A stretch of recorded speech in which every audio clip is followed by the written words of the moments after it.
so much, Tim. I'll pass it on to you, Shane. Thank you. Wonderful. Thanks very much. And I really appreciate being alongside Yavar and Tim on the panel tonight. My remarks are going to be more focused on addressing, I guess, this criminal intersection between listed entities, expression and assembly related to Palestine, and anti-Palestinian racism and the weaponization of allegations of anti-Semitism. So I'm going to endeavor to try and do this through using a Toronto case as an example, with a focus on efforts by the state to exploit existing legal frameworks to criminalize Palestine solidarity activism. But it's important to keep in mind that although I'm going to be relying on a Toronto case to kind of illustrate this reality, it's not a reality that's confined to Toronto. Police forces across Canada are collaborating with one another and with national state security agencies to attempt to monitor and repress what I think is undoubtedly one of the broadest and most sustained movements we've seen in decades. So I guess before we look at what the police are doing on the ground, first we need to look at how they are attempting to strategically concentrate on Palestine solidarity activists. In Toronto, this strategy is executed through the hate crime unit of the Toronto Police Service. The hate crime unit falls under the umbrella of intelligence services for the Toronto Police. And the hate crime unit was established back in 1993, and it was supposed to be responsible for collecting statistical data and ensuring the thorough investigation of hate crime offenses in the city. But what we saw on October 30th of 2023, as you know, these historic protests in solidarity with the Palestinian people began to pick up steam, the Toronto Police Service significantly expanded the mandate of the hate crime unit, directing that it would do a number of things, including that it would be responsible for investigating and assisting and providing expertise to all criminal and non-criminal hate-related investigations, including occurrences related to what they called the Middle East October 7 conflict. They also said that the hate crime unit would have a mandate to investigate any arrest or occurrence generated as a result of protests and or demonstrations related to the Middle East conflict. So any occurrence does not mean any arrest. It is inclusive of any incident that comes to the attention of the police, essentially. So that includes, again, when we look at these two categories, the investigation of criminal and non-criminal matters.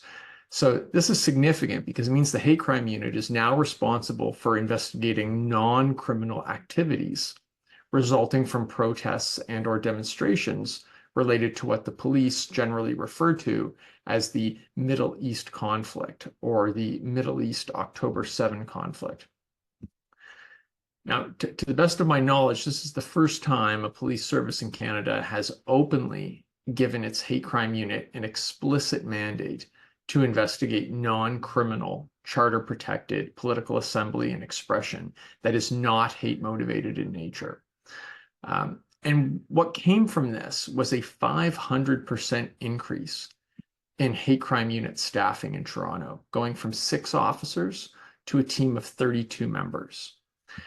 And, you know, given that this increase was not based on any kind of demonstrable spike in hate crime arrests from the previous year, this change also came with serious questions about what exactly is the primary purpose and justification for the expansion, leading many to suspect, or at least some to suspect, that it was to conduct widespread intelligence gathering on the Palestine solidarity movement. So this all takes us to this question of how does this play out in the streets? Now, there's many examples we could look at, but I'm just going to focus in on one for this evening, which relates to a listed entity on Canada's terrorism list. So in January of this year, a client of mine was criminally charged with publicly inciting hatred for allegedly flying the flag of the Parliament for the Liberation of Palestine, or PFLP, at a Palestine Solidarity demonstration in Toronto. As some people may know, the PFLP, it's a secular and socialist organization with both political and armed wings, and it's designated as a listed entity by Public Safety Canada. There is no criminal law that states that it's an offense to fly the flag of a listed entity. But that didn't deter officers within the hate crime unit. They perceived some form of guilt by association seeing this flag being flown, and they were determined to act on it.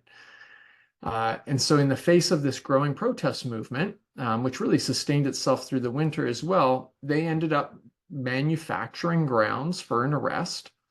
And they claimed that somehow the mere display of this flag in public would incite hatred. The police also went on and unnecessarily publicized my client's name.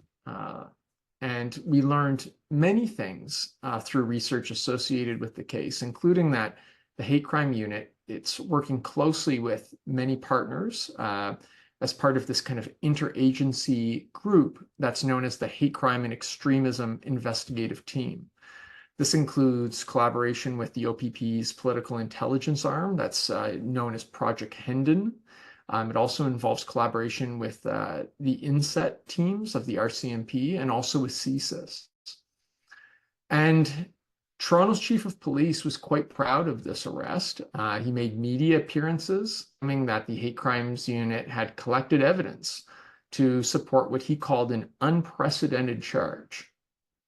But he never disclosed what that evidence was.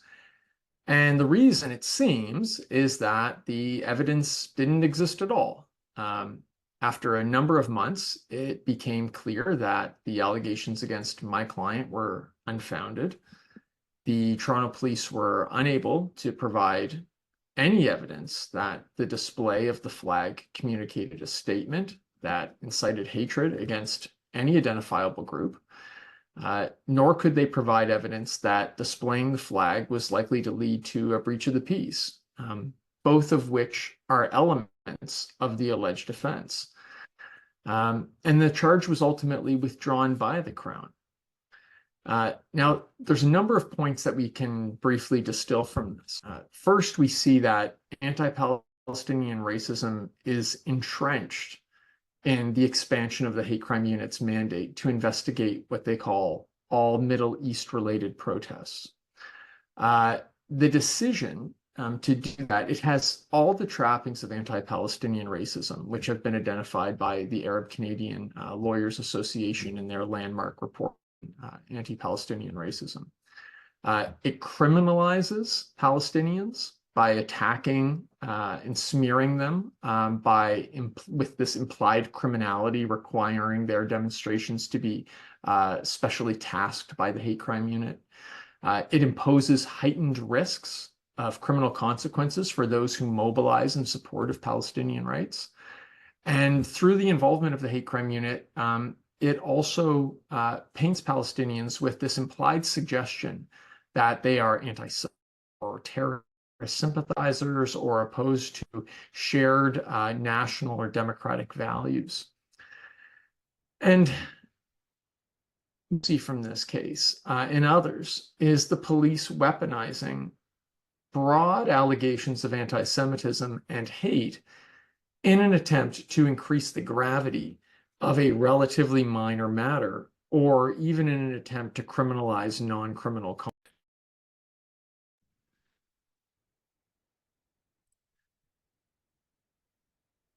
So in the PFLP flag case, there was not even an inkling of anything that could be considered hate motivation.